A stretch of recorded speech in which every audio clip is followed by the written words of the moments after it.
공주몰 프로젝트 제2회 국제학술대회를 시작하겠습니다. 저는 오늘 오전 사회를 맡은 한국외국대표 중국연구소 전임연구원 정호준입니다.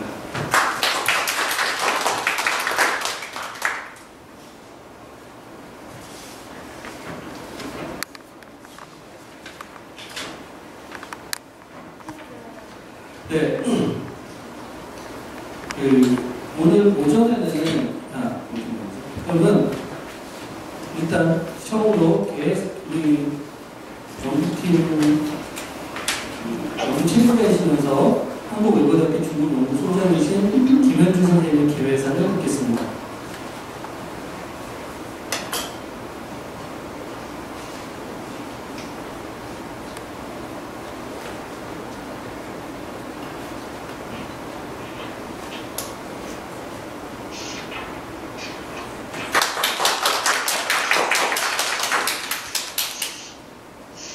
안녕하십니까.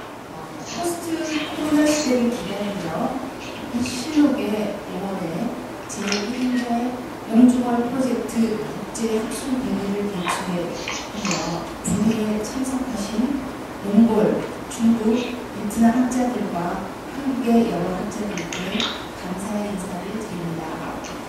이 대회는 한국외국어대학교 중국연구소가 한국연구재단의 지원을 받아서 2021년부터 시작한 사업으로서 오늘 전문가 학자들과 첫 번째 국제학술대회를 개최하게 되어 정말 영광입니다.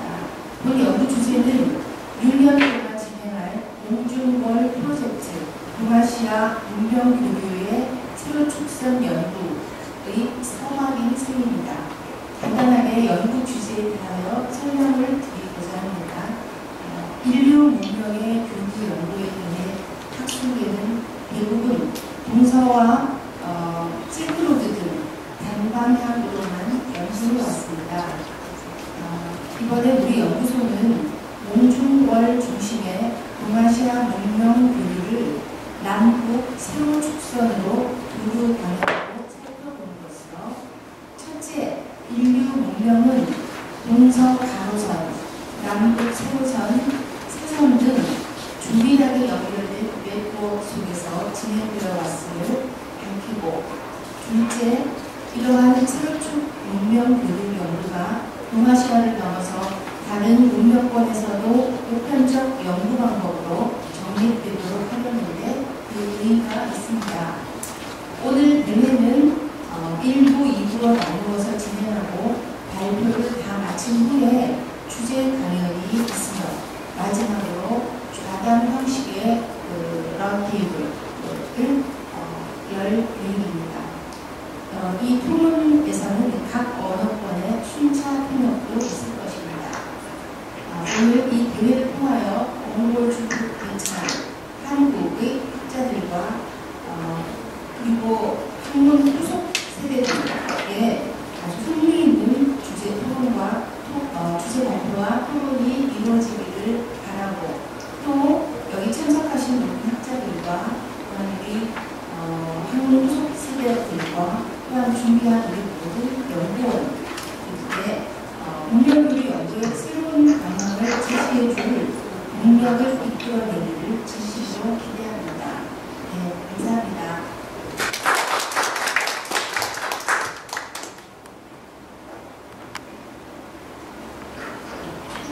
네, 감사드립니다. 다음으로 저희 본 학회의 공동개최한 한국 동양 실크로드 학회 부회장님이 주수환 부회장님께서 축사를 해주시겠습니다.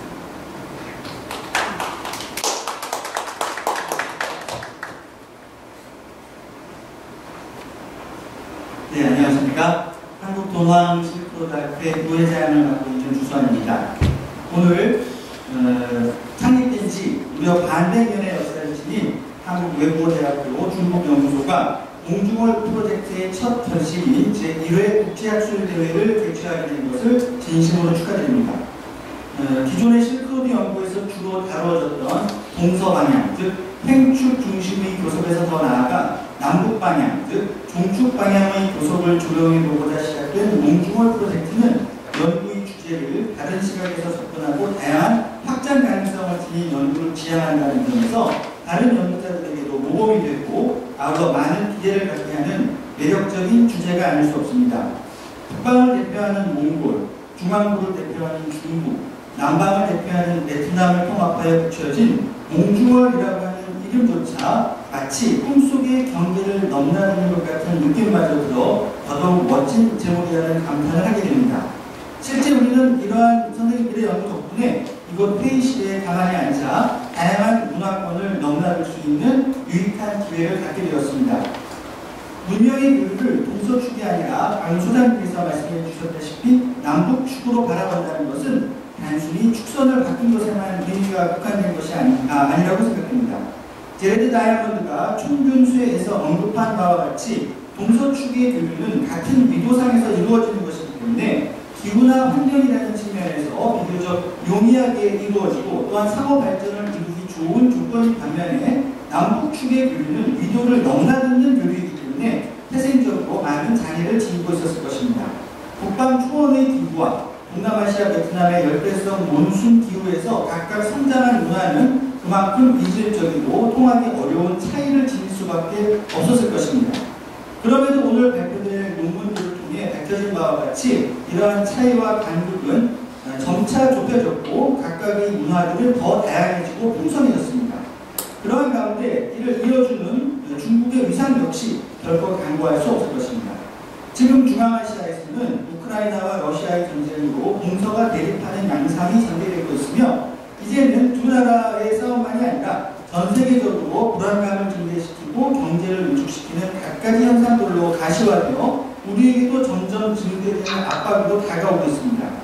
그러한 가운데 전 세계 지역학과 그 지역에서의 언어를 심도 있게 연구하는 한국외국어대학교는 서로 다른 문화권을 상호간에 통하게 하고자 하는 높은 이상을 지닌 대학으로서 다른 많은 대학에서 인문학, 특히 언어 관련 학과가 폐지되고 있는 가슴 아픈 현실에서 참으로 인문학이 희망이 되는 대학이 아닐 수 없습니다. 여기에 더하여 중국연구소는 이번 몽중월 프로젝트를 통해 언어를 넘어 문화와 종교, 예술에 이르기까지 오랜 기간 서로 통해왔던 그 기술과 지혜를 발굴하고자 하시는 만큼 궁극적으로는 극단으로 치달으려고 하는 이 시대에 우리 인류의 발전은 극단이 아니라 서로 통합으로써 이루어져 왔음을 다시금 천명하는 계기가 되기를 바라보지 않습니다. 다시 한번 중국 연구소의 몽중월 프로젝트 제1회 국제학술대회 개최를 진심으로 축하드립니다.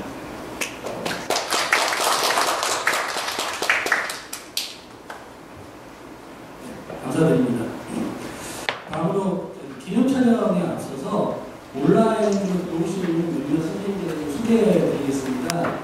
우선 사상법인 한국문명교육연구소 정수인 소장님 들어가겠습니다.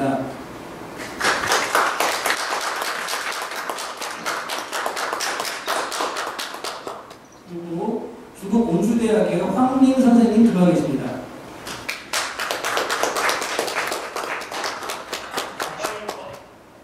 欢迎黄岭老师进入我们的这个直播间。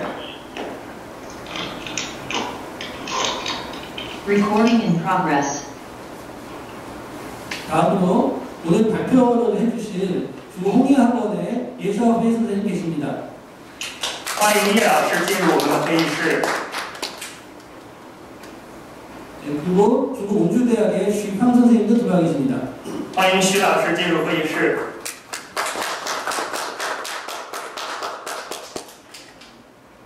그리고 중국 몽골 어머니연구소의 자가라 페레라이 선생님 계십니다.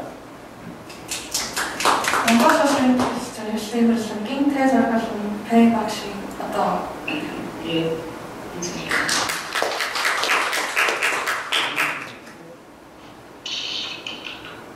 네, 그러면 기념 촬영 시간을 잠깐 갖겠습니다. 화면 앞쪽으로 다 모이셔가지고 같이 하겠습니다. 下面进行会议合照。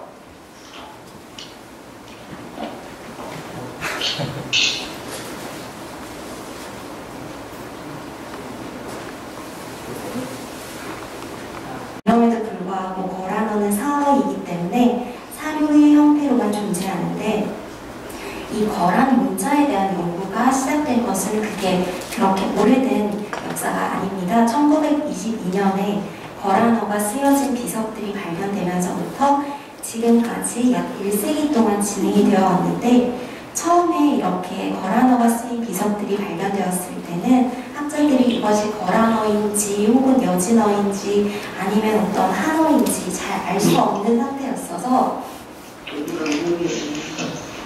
네, 그래서 연구에 난항을 겪었고요. 그리고 처음에 해독할 때 굉장히 어려워서 기존의 연구가 진행이 되다가 그 이후에 이렇게 다른 학설이 등장하면은 그전 연구 학설이 좀 사라지는 그런 형태로도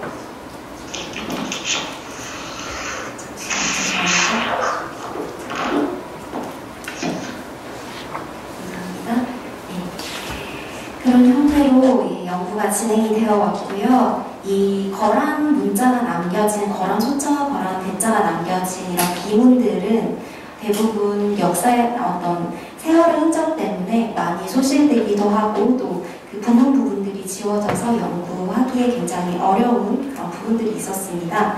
그렇기 때문에 해독되지 않은 많은 원자들과 글자들이 아직도 많이 남아있고, 또 한국에서의 이 거란 문자에 대한 연구 자체는 정말 소수의 학자들에 의해서 현재까지 이만큼의 연구 현황이 있고 혹은 어떤 자료가 있다는 정도의 그런 연구, 또 단어나 문법적인 측면에 대해서 정말 소수의 어떤 연구만 이루어진 실정입니다. 그렇지만 우리와의 역사적 교류를 살펴보아도 죄송합니다.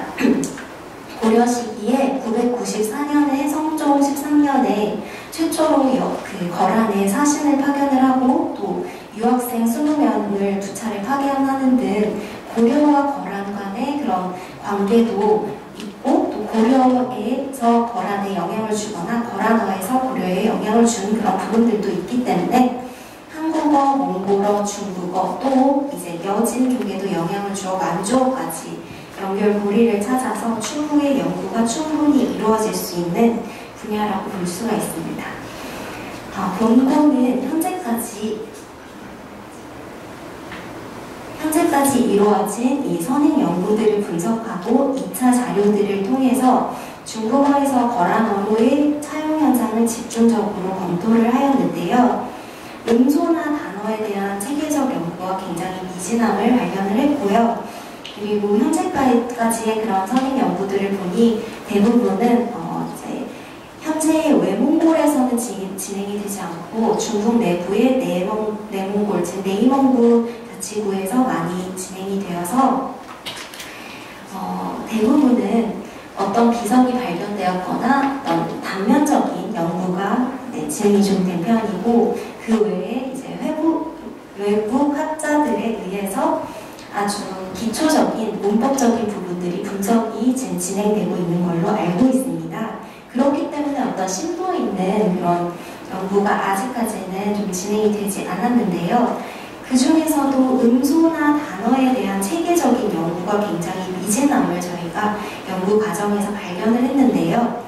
특히 거란 소자 연구에서 자주 등장하는 용어인 한어 차사라는 이 정의가 해당 음소의 음을 가져온 것인지 의미를 가져온 것인지 혹은 음과 의미 모두를 포괄하는 개념인지에 대한 설명이 부족해서 독자로 하여금 굉장히 혼동을 초래하게 합니다.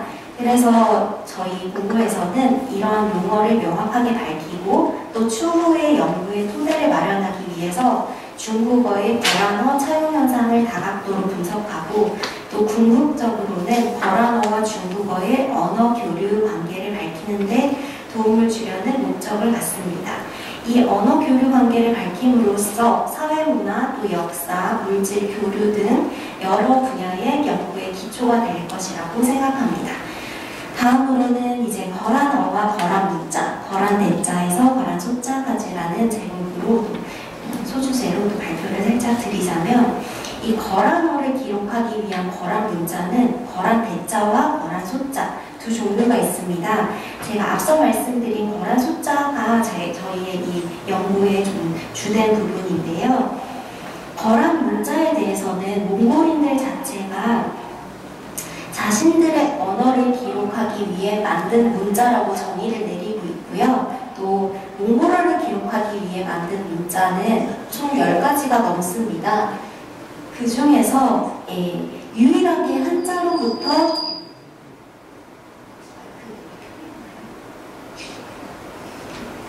이제 한자로부터 형태를 가져와서 변형하고 재창조한 것이 이 거란 문자인데요.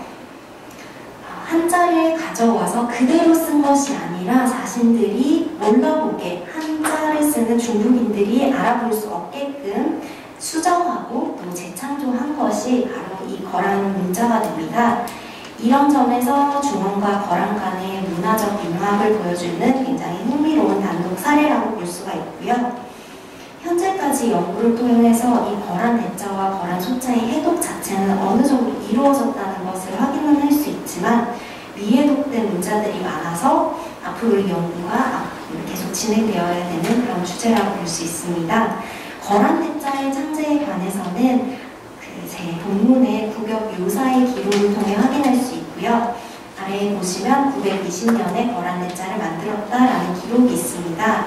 한자로부터 이 거란 대자의 창제 이 시기를 보시면 916년에 요나라를 건국하고 건국 4년 만에 만들었기 때문에 굉장히 빠르게 만들었다고 볼 수가 있죠. 한자로부터 형태를 모방해서 만들었는데 기본적으로 이 거란 대자 자체가 표의 문자의 성격을 가졌기 때문에 거란어를 표현하기에는 굉장히 적합하지 않았습니다.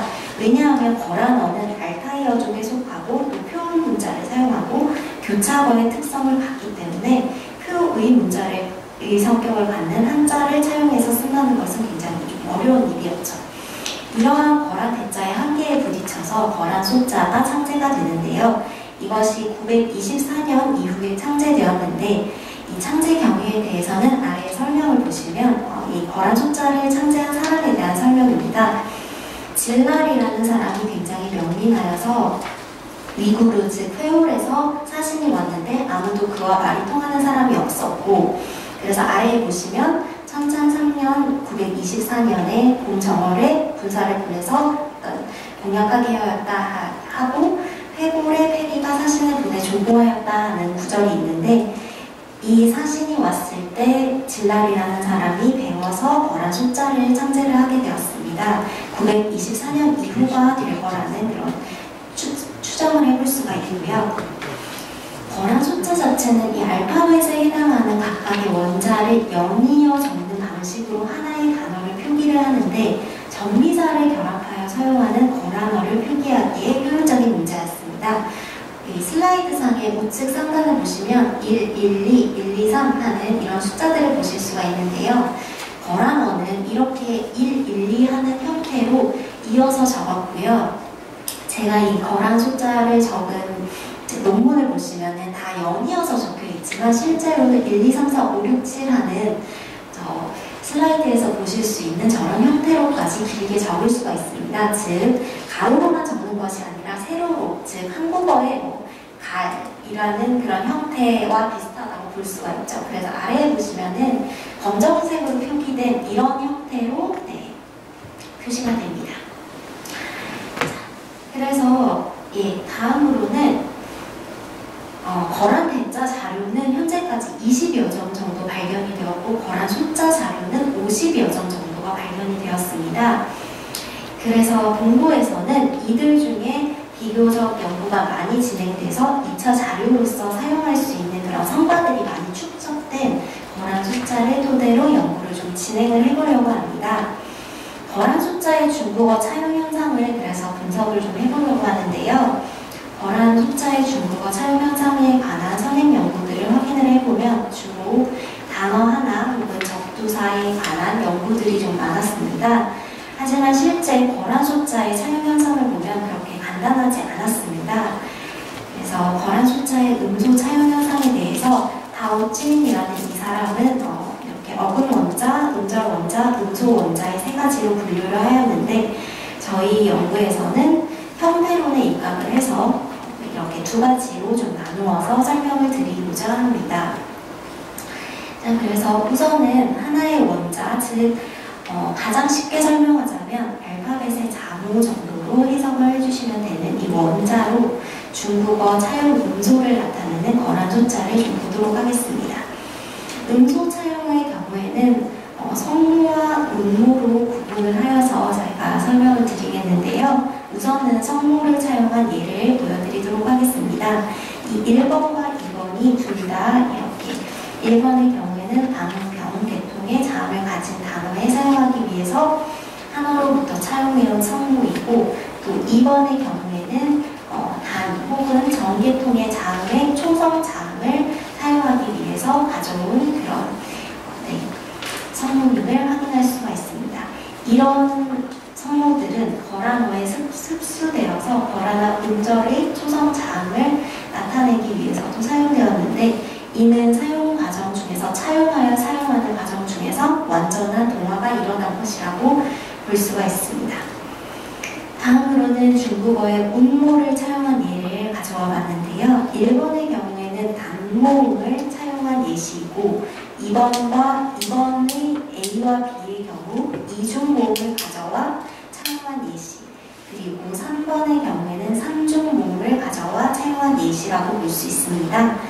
4번과 5번을 보시면 4번은 엉이 이 초성이나 중성의 음이 사용된 경우를 나타내기 위해 차용한 것이고, 예시 5의 경우에는 미가 자음만으로 끝나는 경우에 음소를 차용한 것이라 볼 수 있습니다. 여기까지는 저희가 이 하나의 원자로 하나의 중국어 차용 음소를 나타내는 경우를 보았는데요. 다음으로는 2개 이상의 원자의 결합으로 중국어 차용 음소를 나타내는 경우를 보도록 하겠습니다. 제가 여기 보시면 슬라이드에서 이렇게 A와 B를 합해서 1이라는 예시가 되었다는 걸 보여드리고 있는데, 이렇게 2개의 원자가 합해져서 빙이라는 한원자사를 나타내는 경우가 있다고 하면, 다음 예시에서는 A, B, C가 순서대로 연결되어서 이렇게 신이라는 어떤 한원차사를 나타내는, 즉 3개의 거란 이 원자를 활용하여서 붙여서 하나의 한어를 사용하는 그런 한원차사를 하는 경우를 볼 수가 있습니다.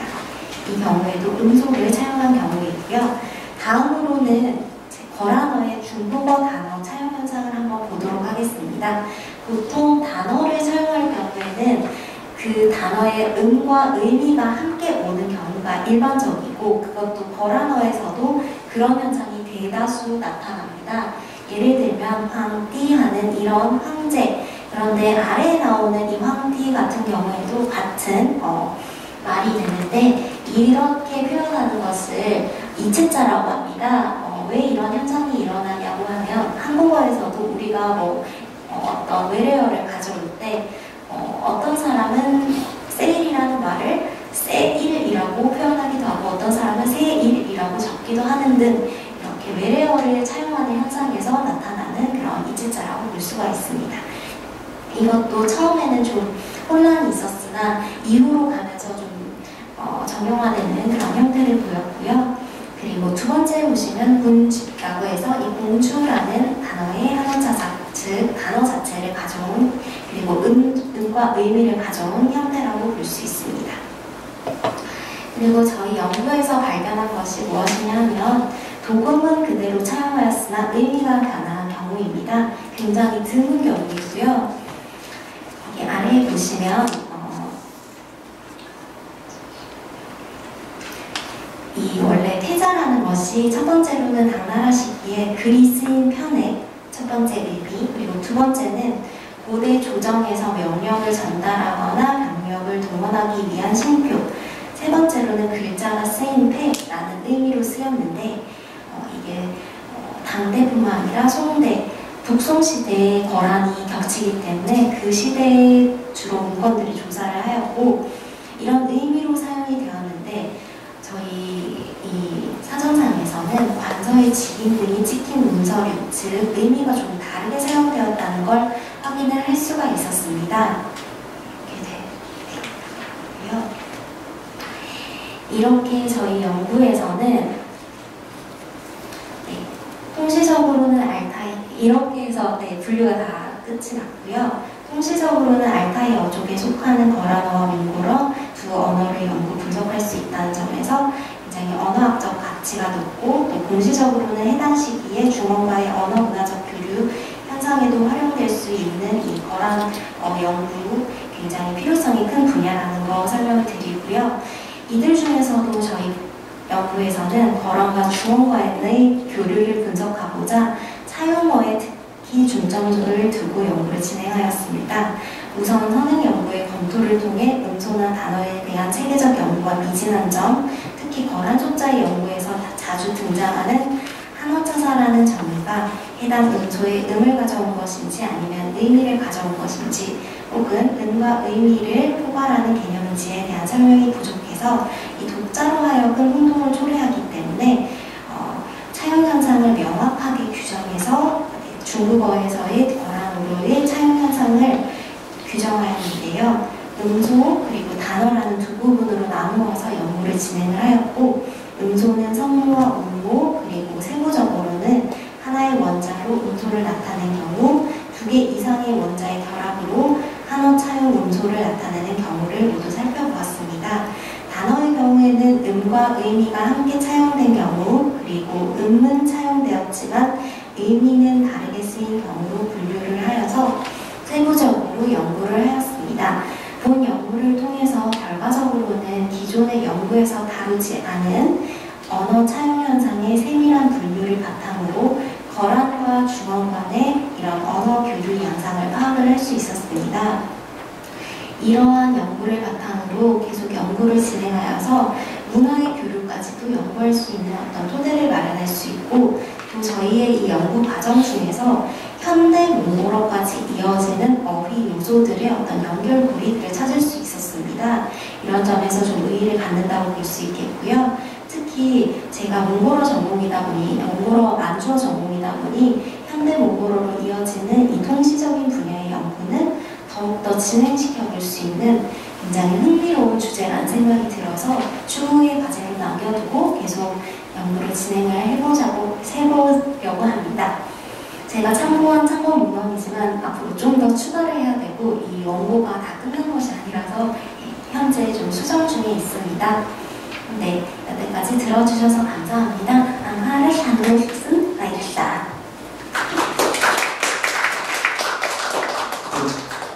예정된 시간보다 좀 일찍 끝내 주셨군요. 더 말씀하셔도 되는데. 네, 어려운 내용을 발표 주신 주 선생님, 김 선생님 두 분께 감사드립니다. 다음으로 두 번째 발표인 한국여자대학교 중국연구소 박재명 연구원께서 베트남의 국제연구관 중국의 방문 상관관계에 관한 소고라는 질문으로 발표해 주시겠습니다.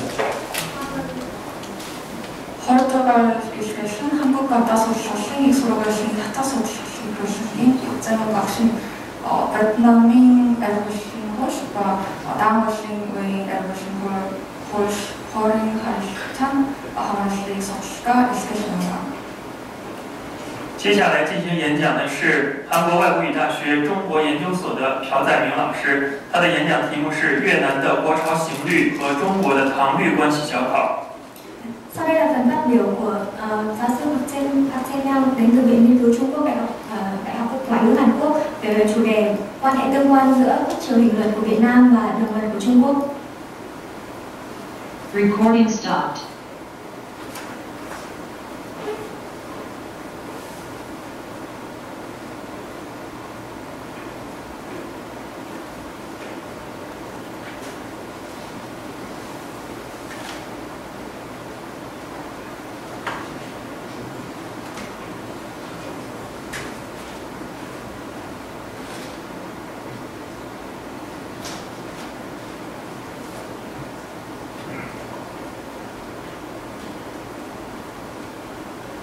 Recording in progress.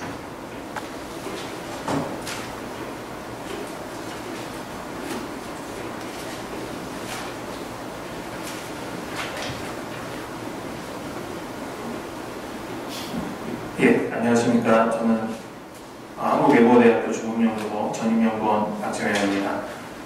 오늘 이렇게 소중한 발표 기회를 주신 중국연구 소장님 이하 모든 선생님들께 진심으로 감사드립니다. 제가 오늘 발표할 내용은 베트남의 국조법률과 중국의 강률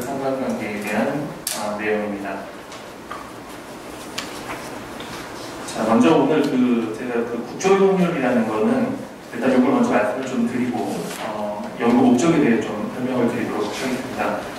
베트남의 1483년 베트남 고대 왕조의 왕을 리타이토는 왕조 초부터 이제 당시 광고대 왕실의 여러 법령들과 윤례들을 수집하여 한 곳의 법전을 만들었습니다. 자, 이것이 지금까지 현존하는 베트남의 이제 최초이자 최고의 통법으로 인정되고 있는 국조용률이라고도 합니다. 당시 왕의 연호를 따른 홍덕의 연호를 따서 홍덕법 또는 왕조 이름을 따라 여조용률이라고 부릅니다. 자, 지금 이제 이 국조용률 같은 경우는 1483년에 이렇게 제정이 돼서 만들어졌는데요. 사실은 이제 베트남 같은 경우는 1009년 정도에 리왕조 시절 형서라는 법전을 사실 최초로 성모법 형태로 만들었습니다. 이제 그때 당시 명나라 통치 시기라 그 형서라는 법전 자체가 소실되어가지고 지금까지 남아있지는 않습니다. 그래서 현존하는 그 베트남의 가장 오래된 성모법은 지금 보시는 국조용률이라고 보시면 되겠습니다. 자, 이제 저 연구 목적을 좀 말씀드리겠는데요. 자, 베트남의 사실 이 법률들은 중국의 법률들을 계승하였다고 보통은 이제 평가를 합니다. 국조용률 역시 당률과 성률의 영향을 가장 많이 받은 것으로 보이고, 시간의 흐름에 따라서 국조용률로 변화하면 중국의 원명청의 법률을 계속 수용한 것으로 평가되고 있습니다. 자, 일반적으로 국가가 법계의 특징이 그렇듯이 국조용률이 당시 당률이나 성률을 계산하면서 베트남의 스스로 지켜야 하는 풍습, 문화 등을 유지하며 중국의 법률을 취사색하는 것으로 보입니다. 자, 양국의 법규를 비교해보면 특히 이런 부분들을 특징지어 살펴볼 수 있을 것 같습니다. 자, 법은 한 국가의 경제사회, 문화, 군사 제도, 관습, 풍습을 규율한 집약체이고 그 나라의 당시 사상과 철학이 기저에 기반하고 있다고 할 수 있습니다. 자, 따라서 당시 중국의 법률이 베트남에 전파되고 교류되면서 양국 사이의 유사점과 차이점, 그 다음에 교차점, 즉 수용과 병영, 그 다음에 이런 어떻게 고착화된 점들을 다 살펴볼 수 있을 거라 생각합니다.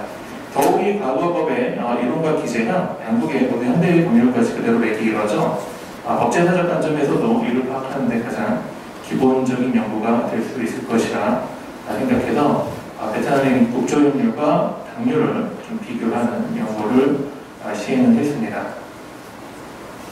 자, 먼저 이제 베트남의 국조용률 체계를 좀 말씀드리기 앞서서 제가 지금 이번 연구를 통해서 느낀 거를 먼저 좀 말씀을 드리고 좀 말씀을 다시 드리겠습니다. 베트남의 국조용률 체계는 당률을 개선한 것에 대해서는 사실 이견이 없습니다.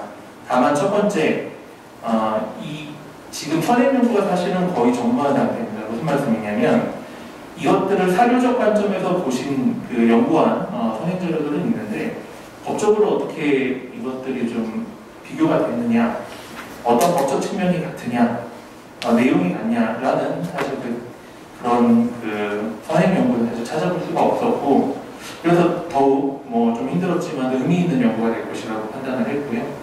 두 번째는 이 국조용률과 지금 말씀드린 대로 국조용률과 당률을 비교하면서 이 고대 중세 이전의 당률의 형성, 그 다음에 이것이 국조용률까지 영향을 주면서 이런 그러니까 이 법적 총론에 대한 모든 내용들이 이때 당시에 성립한 것으로 저는 생각을 하고 있습니다. 그래서 현대법의 모든 이론을 사실 국조용률이나 당률이 다 담고 있는 것을 좀 확인을 할 수 있었습니다. 그래서 이 법제사적 관점에서 보면은 국조용률과 당률 모두 해당 국가, 베트남이나 중국의 모든 법제사적의 출발점이 아닌가라고 생각을 해서 더욱더 좀 연구로서는 더욱 좀 관심을 끌게 된 것 같습니다.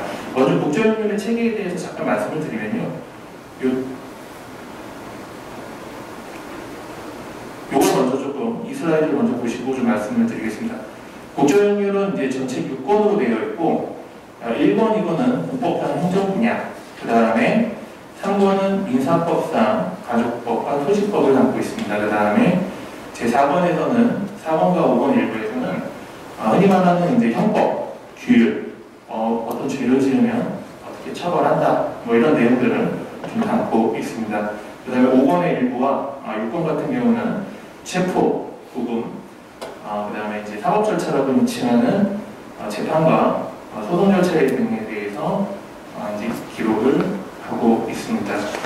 다시 앞으로 조금 돌아서 말씀을 드리면요. 자, 지금 말씀드린 대로 현대 형사법 체계의 이론을 사실 거의 모두 담아내고 있는 특징이 있습니다. 주요 특징을 좀 말씀드리면, 지금 이 오른쪽에 보시는 이제 여기서부터 보시는 주형법정주의, 형법의 적용론부터 지금 이 내용들이 사실 현대의 형사법에서 갖추고 있는 기본적인 형법 총론의 책입니다. 근데 국정형률이 이 모든 것을 담고 있는 내용을 확인할 수 있었습니다. 예를 들면 죄형법정주의, 어떤 죄가 있으면 그 죄에 대해서 반드시 죄의 목과 죄형을 특정 지어 놓는 것을 일반적으로 우리가 죄형법정주의라고 칭합니다. 그러니까 어떤 행위를 했을 때 재판관이나 아니면 또는 특정자에 의해서 자의에 의해서 처벌하는 것들을 금지를 하는 그런 이제 제도인데요. 그러니까 이 명확성의 원칙, 법적 관점에서 보면 명확성의 원칙에 따라서 이 죄형법정주의가 이 국죄형률에도 도입되어 있다는 것을 볼 수 있는데, 이 죄형법정주의 같은 경우는 이제 제 본문의 본문에 보시면은 어떤 그 죄를 지으면 어떤 형을 가하도록 하는 내용들을 제가 논문 내용에는 담아 놓았습니다. 그다음에 뭐 범죄의 성립 요소라든지 형법상 행위론, 특히 구성요건. 자, 예를 들면 구성요건 같은 경우는 범죄의 구성요건론적 관점에서도 범죄가 성립하지만 처벌, 소송 요건 등이 조각되면 처벌하지 않거나 소를 유지하는 경우도 있습니다. 이것도 역시 현대형사법 체계와 동일한 모습을 보여주고 있고, 조금 더 특별히 보면은 이 과거의 법률에서도 과실범과 고의범을 특히 구분을 하고 있습니다. 그 다음에 이제 형사법상 책임론적인 관점에서 보면은 신분 및 나이에 따라서 형을 가중하거나 감경하는 모습도 보고 있습니다. 자, 그 다음에 이제 뭐 미수범이라든지 미수범 처벌 같은 경우는 이제 지금 말씀드린 것처럼 고의냐, 과실이냐, 또 미수냐, 기수냐 이런 것들을 다 따지는 내용들을 볼 수가 있었습니다. 그 다음에 공법에서도 이 현대법에서도 가장 좀 첨예하게 이론적으로 이렇게 부딪히는 부분이 이 공동정범이나 간접정범을 구분하는 얘기인데요. 이런 것들도 아주 명확하게 구분해 놓는 것을 좀 특징적으로 볼 수 있었습니다. 특히 이제 죄수론에 대해서 조금 더 깊게 한번 살펴봤는데, 이 지금 말씀드린 대로 현재도 이 죄수론에 대해서, 그러니까 죄수라는 게 뭐냐면 죄의 개수를 얘기합니다. 그래서 하나의 행위가 여러 개의 위법성에 해당돼서 여러 개의 죄가 되는 경우가 있고, 그 다음에 여러 개의 행위가 하나의 범죄가 되는, 하나의 죄에 해당되는 그런 내용들을 담고 있는 게 이 죄수론인데요. 이 베트남의 그 국조형률에서도 보면 있듯이 이 죄수론에 있어서 법조경화, 지금 말씀드린 대로 하나의 행위가 수개의 죄가 되는 행위, 그 다음에 수개의 행위가 하나의 죄가 되는 포괄일죄, 상상적 경합, 실체적 경합의 이론들을 이 국조형률이 사실 모두 담아내고 있는 특징을 좀 볼 수 있었습니다. 현대 이제 형사법 체계에는 이 이제 재판관들이 형사처벌을 할 때 가장 기준이 되거나 고민이 되는 부분이 이런 부분들입니다. 과연 법적 경합이나 포괄일죄, 범죄에 있어서 상상적 경합이나 실체적 경합에 대해서 어떻게 판단을 해야 될지가 사실 지금 현대의 형법 이론에서 가장 고민이 되는 부분인데, 이거를 이미 고대 이제 그 중세 이 베트남의 국조형률이 담아내는 거에 사실은 굉장히 좀 놀랐습니다. 자, 그 다음에 이제 형벌론에 있어서도 굉장히 그 죄에 있어서 어떤 죄에 있어서 어떻게 처벌한다는 내용이 정말 명확하게 들어가 있는 내용들을 좀 살펴볼 수 있었습니다. 그래서 특징적으로는 이제 계속 말씀드리지만 현대 형사법의 담론들, 어떤 그 특징적인 담론들을 모두 규율하고 있는 특징을 좀 볼 수 있었습니다. 자, 그리고 주요 이제 이 국제협력의 특징 같은 경우도 이제 두 번째인데요. 공법상 형사법을 지향하나 행정법을 비롯한 사법의 민사 내용을 모두 규율하고 있습니다. 이제 이 얘기는 지금은 뭐 예를 들면 민법, 형법, 그다음에 뭐 상법 이런 식으로 크게는 공법과 사법으로 나누는데요. 베트남의 지금 국제협률은 이름은 형률이라는 체계를 갖고 있으면서도 그 안에 지금 이제 3권의 뭐 민사법, 그 다음에 가족법, 토지법 이런 민사법의 규율을 사실 모두 담고 있는 특징이 있습니다. 이게 왜 그런지 이렇게 전체적으로 이렇게 법제사적으로 살펴보면은 사실 예전에는 흔히 말하는 왕이 통치하는 공건제주 그 중세에 이런 시기에는 민사법적인 내용을 사실 많이 다룰 수 있는 그런 환경이 안 되었다고 생각을 합니다.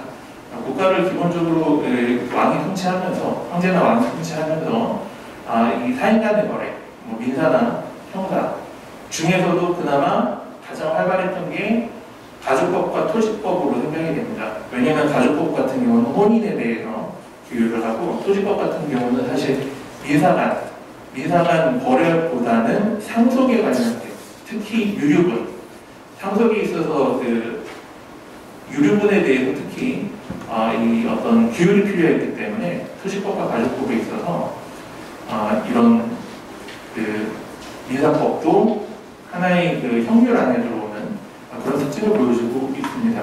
근데 이거는 이제 베트남뿐만 아니라 고대, 중세까지 일반적으로 다른 타 외국에서도 법제사적으로는 이렇게 그 모든 법률을 한 대에 묶어서 법전 형식으로 이렇게 나타내는 그런 모습을 좀 볼 수가 있습니다. 자, 이제 국제협률의 특징은 대체적으로 좀 여기까지긴 한데요.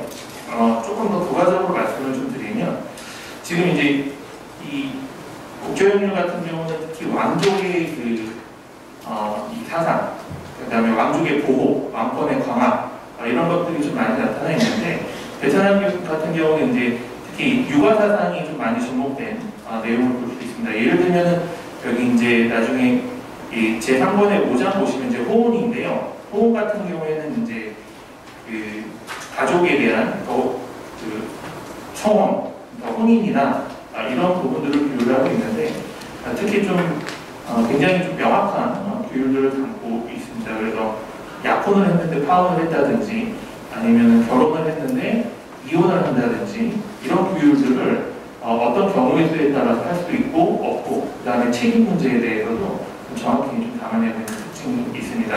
방금 말씀드린 대로 육아사상 같은 경우는 이제 예를 들면 자손이 부모나 조부모를 대신해서 처벌도 받을 수 있습니다.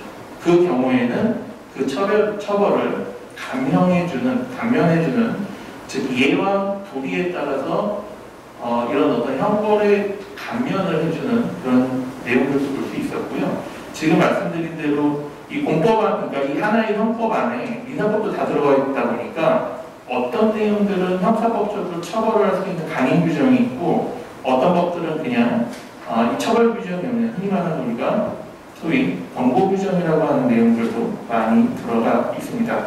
지금 이 호응 규정에서는 이 여성들을 조금 존중해주는 내용을 좀 많이 볼 수 있었고요. 또 그와 조금 맥을 이어서 보시면 나중에 제가 이제 그 부문에는 담아놨는데요. 우리 밑에 그 이제 4번 쪽에 보시면 특히 이제 성폭력과 관련된 부분들, 뭐 강간, 특히 아동에 대한 이런 규율들은 굉장히 엄하게 해놨습니다. 그러니까 예를 들면 12세 미만의 그 여성에 대한 이 의제 강간이라고 합니다. 그래서 어쨌든 그 12세 미만을 가능하게 되면은 그 의사와 상관없이 무조건 의제 강간으로 처벌할 수 있도록 그렇게 규율을 해 놓았습니다. 그 다음에 이제 그 형사사법 절차도 뭐 예를 들어 고소자의 증명 책임이나 무골 추정 이런 거에 대한 규율을 어떻게 해놨고요. 특히 죄수자의, 그러니까 범죄자에 대한 인권 보호나 이런 것들도 굉장히 좀 엄격하게 규율한 특징을 볼 수 있습니다. 자, 다음으로는 이제 국조형률과 당률, 이제 당률 소위는 제가 그 본문에 좀 남아놨는데요. 당률 허위를 좀 비교한 내용을 담아봤습니다. 여기 보시면 이제 베트남의 국조연료가 그 중국의 당률 소위가 거의 일치함을 사실 볼 수가 있습니다. 제1장의 1번 명예라는 건 이제 법의 총칙에 총론에 해당하는 부분이고, 그 다음에 위금은 일단 그 궁궐이나 도성이나 이제 국가 관리에 대한 내용을 담고 있습니다. 직제, 이건 행정에 관련된 내용이고요. 인정, 보홀, 그 다음에 전사는 토지에 관련된 내용입니다. 풍간, 부적, 투송, 흔히 말하는 이제 형법상 범죄에 해당하는 각 죄를 규율했고요. 사위, 장면, 포망, 단업. 예를 들면 이제 포망 단업 같은 경우는 체포, 구금, 형사 절차 이런 것들을 앞서 말씀드린 것과 같이 이 양 법률이 사실은 거의 동일한 형태와 구조, 체계를 보여주고 있습니다. 근데 이제 단순히 여기 이제 그 베트남에서도 이것들을 뭐 비교한 내용들이 있는데, 국조현율이 총 이제 당률에 지금 보신 총 30건, 12장, 502개 조문의 영향을 받아 제적 형성되었다는 것이 이제 이론의 여지는 없습니다. 그러나 학자들과 이제 선행 연구에 따라 영향을 받았다는 조문의 개수는 다소 의견이 상이합니다. 자, 앞에서 말씀드린 대로 사실은 이 각 장, 그 다음에 조문의 개수는 제가 판단하건데 초창기에는 베트남의 국조현율의 모든 법률을 사실 그대로 일단 받아들인 것 같습니다. 받아들여서 그 안에서 계속 변경을 하면서 수정되지 않았나라는 게 제 생각입니다. 기본적으로 한 70% 정도 지금 당률의 모습을 그대로 유지하고 있는데, 베트남에서는 뭐 30% 정도는 본인들이 참여했다라고 생각을 하는, 그렇게 주장을 하고 있습니다. 그러나 이 내용적으로 보면 지금 그래서 이 법적인 이 구설이 필요했던 이유는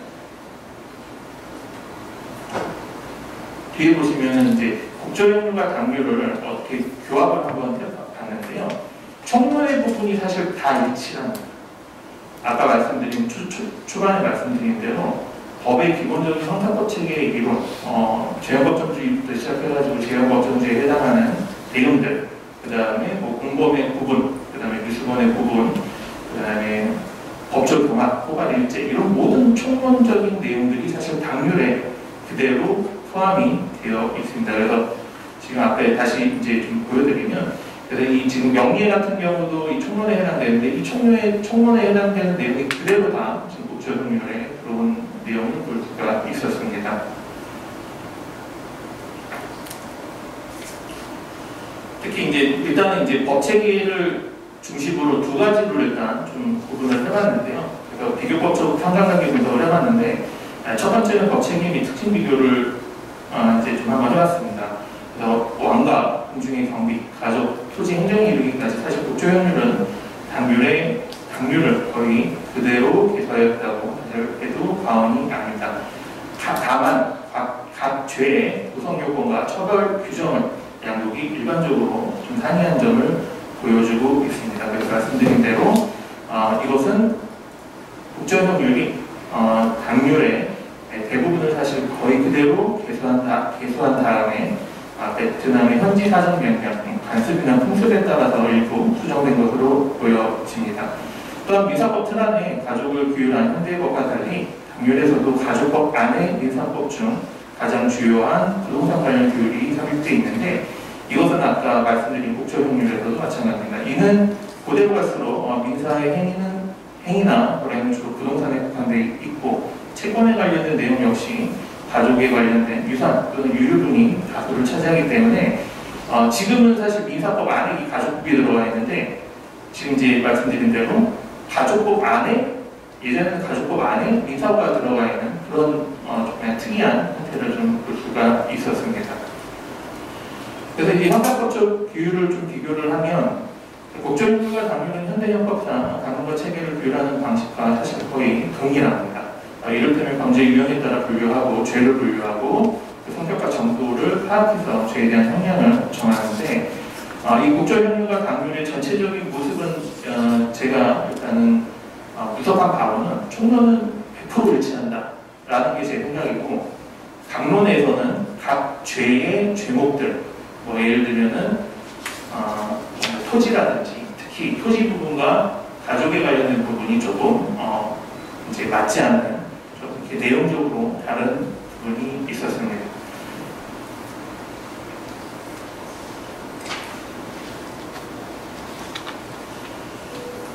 지금 이제 특히 국조협률 같은 경우를 좀 비교를 하면 국조협률 같은 경우는 당률과 거의 총론적으로 같다고 말씀드렸고, 다만 강론적으로 좀 다른 부분이 뭐냐 이렇게 보니까 육아사상을 당률에서 그대로 있는 육아사상을 조금 더 흡수를 해서 조금 더 확장을 한 느낌이 있습니다. 특히 행정적으로는 중앙집권제를 강화하면서 완법보호에서 신경을 썼고, 이거를 치국에 즉 국가를 통치하는데 이용을 했고, 그거를 또 단죄를 통해서, 그러니까 처벌을 통해서 더욱 강화한 느낌이 있습니다. 그 대표적으로 이제 형사처벌인데요. 이런 것들을 당률에 있는 그대로 이 어떤 처벌 규정을 갖고 왔지만, 베트남 같은 경우는 이 당률보다, 중국의 그 당률보다는 굉장히 처벌 자체가 조금 약한 측면이 있습니다. 그러니까 예를 들면 중국에서는 뭐 장으로 100대 때린다는 걸 베트남에서는 한 50대만 때린다거나, 어떤 그 법률의 전체적인 특징과 처벌 비율이 좀 어느 정도 그 약한 모습을 좀 보여주고 있고요. 특히 이제 이 당률에서는 이제 그런 모습을 좀 더 강한 모습을 보여줬지만, 베트남에서는 좀 더 약한 모습을 보여줬다. 특히 밑에 보시는 여성 존중, 그 다음에 성범죄를 좀 단죄하는 그런 느낌이 있고, 토지에 있어서도 당률의 어떤 좀 그 토지의 상속제도와는 좀 다른 모습을 보여주고 있습니다. 그다음에 유류분 아까 말씀드렸다시피 장자상속의 원칙을 좀 더 강화하면서 뭐 과부의 상속이나 이런 것들을 좀 더 강화한 그런 특징들을 보여주고 있습니다. 그래서 이 전체적으로 보면은 제도의 이 법제도의 전파, 그 다음에 수용, 그 다음에 변화, 고착화를 하나의 법률로서 완벽하게 좀 이 가장 좀 큰 형태로 이렇게 들어오지 않았나라고 보여지고, 국조협률 같은 경우도 지금 이때 제정이 돼가지고 이게 프랑스 통치기간까지 이 법을 그대로 적용을 했던 예를 좀 살펴볼 수 있고, 그 다음에 이것들이 기반이 돼서 현대법제의 틀을 구축을 했다라고 보여집니다. 사실 중국 역시, 중국의 법제사도 당률을 기반으로 청까지, 그러니까 청나라 시대까지 그 법률들이 그대로 계수되면 기본적인 틀에서 계수되면서 그런 내용들을 꾸준하게 유지한 모습을 사실 볼 수가 있습니다. 자세한 내용들은 제가 이제 논문에 좀 담아놨고요.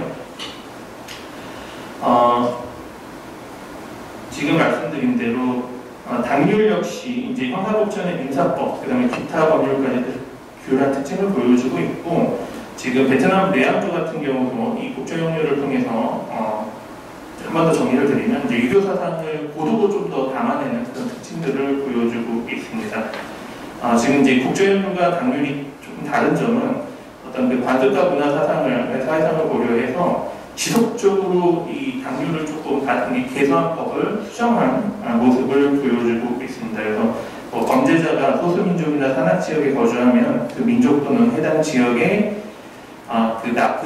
해당 법, 숙지주의 원칙에 따라서 처벌하도록 하는 그런 모습을 좀 보여주고 있고요.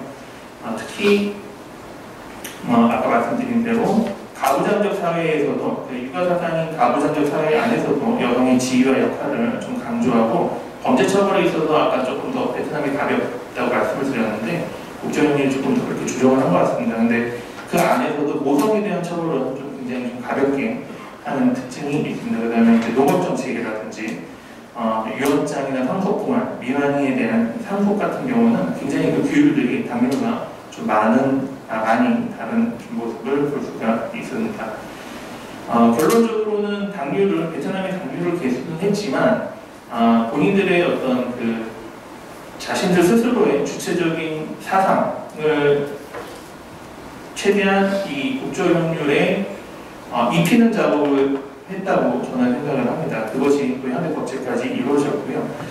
그래서 지금 이런 수정한 부분들을 조금 더 살펴보면 베트남과 어쨌든 한 대부분의 법률을 개수를 하면서 영향을 받았지만, 그 중간에 이제 수정을 한 부분 부분들을 살펴보면은 어떤 문화, 어떤 풍습, 어떤 관습에 따라서 이것들을 왜 변경하는지 그 이유를 좀 찾으면 더욱더 당시에 그 교류된 부분, 그 다음에 고착화된 부분, 그러니까 수용을 하면서 변화를 했지만 어떻게 변화해서 고착화 됐는지를 좀 더 살펴볼 수 있는 내용들도 찾아볼 수 있을 거라 생각을 했습니다. 이 부분은 이제 도속 연구를 통해서 좀 다시 정리를 해보도록 하겠습니다.